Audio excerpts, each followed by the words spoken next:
Hey guys, it is time for a brand new Q&A video. I really love doing these videos because, as many of you know, these questions all come from members of a particular tier on the Patreon campaign, and everyone who is on this tier, time and time again, keeps delivering super thoughtful, fun, creative questions, and it just makes these videos a pleasure to do. A warning here, you're probably not going to get a Dewey appearance because Dewey has found a new favorite thing to sit in, so this is Dewey right now. He is in basket mode, so he will probably stay there for the extent of the video. Right now, let's get into it though. Our first question this time around comes from Evan, who's asking, with the New York Marathon done, what's the next big goal you're looking to tackle? I am so happy you asked this question, Evan, because now that the marathon is over, I gotta set another goal for myself. A lot of you probably already know this about me, but I am a very goal-oriented person. I like to set a really lofty goal and then spend a significant amount of time trying to achieve it. The marathon is done. Now it's on to the next thing. And admittedly, I don't know what the next thing is just yet. I do know that my sister really wants to run another half, so I think we are going to do that in the first half of 2020. And I did just run that Jurassic World 10K very well. I placed very high, so now I've kind of got in my head that I'd like to do shorter races like that and continuously improve my time. So that's kind of on the list. But more immediately, what I want to do is regularly start going to CrossFit again. In the last 2 months of my marathon training, I just was too tired to go to CrossFit, but now it's time to get back into it, which has been a little bit of a process for me over the last month, not because of lack of interest or laziness, more so because I've been traveling so much, but time is up here. I got to start getting back into, 3 classes a week over there, full hour-long CrossFit classes, so that's up there. Another thing that I have as a goal for next year, and I guess through the end of 2019 for that matter, is I've been doing a lot of post-screening Q&As, and I love them. I don't know, I just get such a high out of having a conversation with filmmakers in front of a big crowd, especially when we can do audience Q&A and everyone can participate. So that is something that I want to keep doing through award season and then beyond. So there's a goal of 2020 for me to do even more of those. A more immediate goal I have, just a teeny tiny thing in my personal life, is to clean this apartment. Not necessarily clean it from being messy, but it's about time I go through, my clothing, all of my DVDs, and just take an opportunity to organize things a little bit. When I go home to New York for Christmas and New Year's, I want to be able to come back to LA, back to an apartment here with, a fresh start in a sense. Everything clean, neat, and in its place. So that's something I'm going to do in the next couple of weeks. All right, next question here is one from Luke, who wants to know, what's the transition like mentally when you spent so much time focused on the marathon and now it's completed? Yet another post-marathon question I'm grateful is being asked right now, because I've thought lightly about this, but I haven't really kind of sat with myself and, reassessed how I'm feeling about it all. And I tend to get the post-big event blues a lot, where you've been looking forward to a big something and then it comes and goes. And yes, I'm very proud of myself that I completed the marathon, but when the day was over, I was a little sad that it was all done. I did get a little lucky though in the month of November, because rather than kind of wallow in that, I was just so busy with other stuff, work stuff, personal stuff, like going home for the holidays and spending time with my family, doing the bungee jumping trip to Cabo. I just got back from New Mexico, where I got to visit Spaceport America. So I've just been so busy that I haven't really had time to sit and think about it. So I guess that's what you're supposed to do now when you set resolutions for the new year. So that is what I'm going to do, but I haven't really had time to get the post-marathon blues just because I've been so busy, and I do plan on occupying myself quite a bit in the next couple of weeks and actually into the new year too, because what I'm going to spend my time focusing on the next few weeks is end of the year content, end of the year and end of the decade content for that matter. Then I get to go home and I get to spend a lot of time with my family. But then even when I get back to LA in the new year, a week later, it's the Critics' Choice Awards, which is such a big high for me. And then right after that, it's Sundance 2020. So many wonderful things on the horizon. And I think it comes down to just looking at that schedule and reminding myself that even though this great thing has come and gone, there are so many more opportunities ahead, and hopefully having the marathon in my rearview mirror just further encourages me to set more goals for the future, because hey, it felt great to train for something like that for so long, then accomplish it and have it be the perfect day. And I don't know, if it's not another marathon, I want to have that same feeling with something else, and I can assure you I will. Question number 3 today is one from Billy, who's asking, if you could pick only one dinosaur to exist, what would it be? All right, Billy, I'm answering this question from the Jurassic Park franchise perspective first, because, admittedly, as much as I love Jurassic, I never really did my research as a kid when I was super into dinosaurs. I was just pretty much super into Jurassic Park, even though I find all that stuff very interesting. But my love of dinosaurs is definitely directly tied to Jurassic Park. So with that in mind right now, my favorite Jurassic Park dinosaur is the raptor.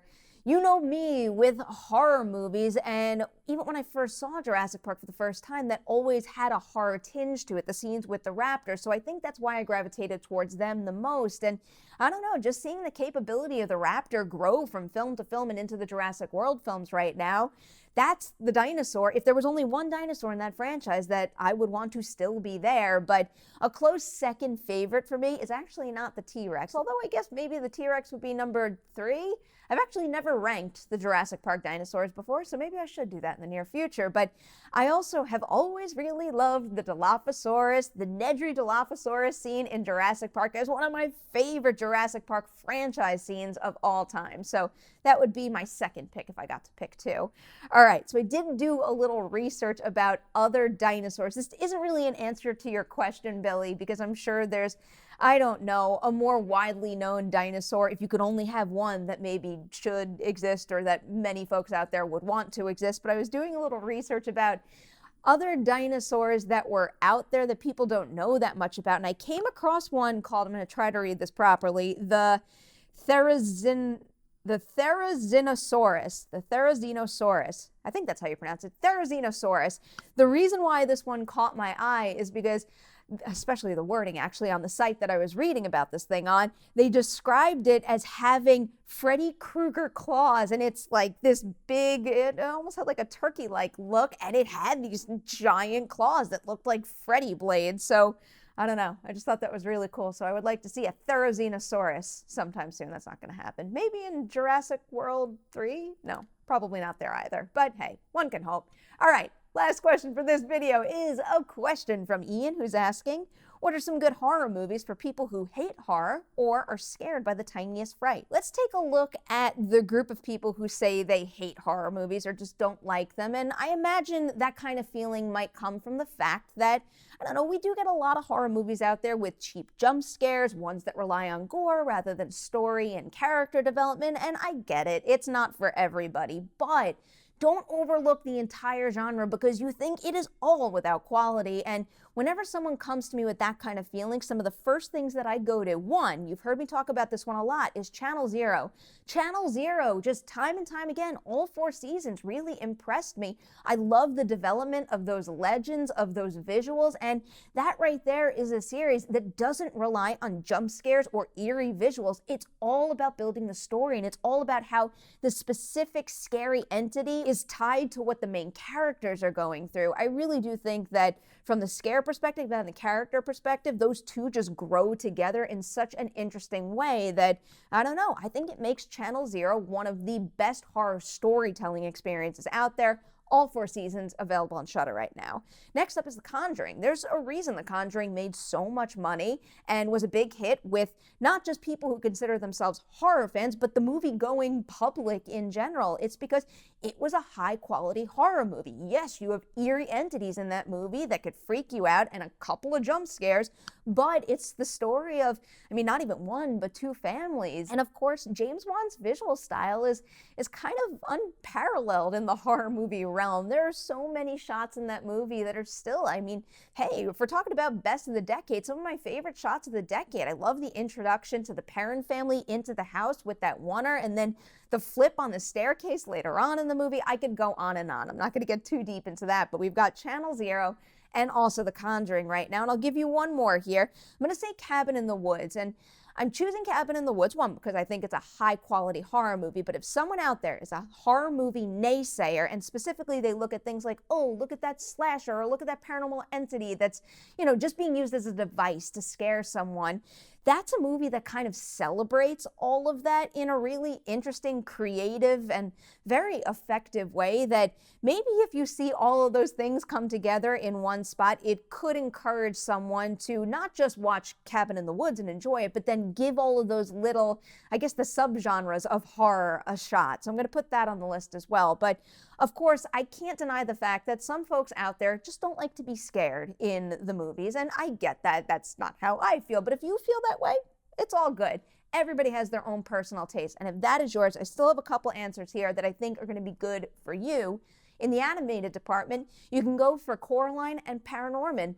Both of those movies, again, high-quality movies. All Leica movies are high quality and largely underseen, which is very sad, but those are movies with eerie, creepy tinges to them, and in Paranorman's case, almost like a playful spin on the zombie genre, so those could be good routes for you to take. We've also got something like Zombieland. Zombieland is a blast, and it plays into all the specific zombie movie tropes in a really creative, fun way. That's another one that, it's just packed with gore, but it's not really all that scary. It really does up the wish fulfillment quality and just that fantasy of like, what would I do if I were in that situation? And I think about Columbus's rules and how he goes about surviving Zombieland, and I like to think about that. I know I'm okay because I can run, and he says cardio is important. So if you kind of like to play along with the movie, but not be scared in the process, Zombieland is a great one. And the last one I'm going to recommend here is Happy Death Day. Happy Death Day and Happy Death Day to You, maybe even more so. Horror comedy. It's fun. It's snappy. Jessica Roth she's just got this infectious energy. I feel like that movie wouldn't have been quite what it was without a lead in it like her, just because, yeah, there are some, I wouldn't say keep you up at night scary elements, but there are some intense moments where she has to emote, but then also it's got that playful comedy vibe, and she can hit every single department of that. So she's fantastic in it, but Happy Death Day is just a very clever horror spin on the Groundhog's Day idea. So highly recommend checking that one out. I think it's a safe watch if you do not like to be scared. So there you go, Ian. A whole bunch of recommendations. And I don't know whether you fall into either of those groups of people. I still recommend watching all of those things that I just named because they're great. And you know what else is great? All four of you guys, Evan, Luke, Billy, and Ian. I think the world of you guys. Thank you so much for being such a pleasure to chat with on a regular basis for these questions, and I don't know, just being super cool movie lovers. Also, I think all four of you are going to be part of the Best of the Year videos on the channel, so you guys are all going to submit topics for Best of the Year videos. So I can't wait to hear what you come up with, and I can't wait to work on them and share them with everybody out there. So again, thank you to all four of you, and a big thanks to everybody out there watching this video. If you'd like to submit a question of your own, here's the link to the Patreon campaign. Just navigate over there, and you got all the instructions. Guys, that's it. I'm out of here. I'm going to go visit Basket Dewey downstairs. But have a good one. Like and share this video, and I'll see you soon with another Q&A.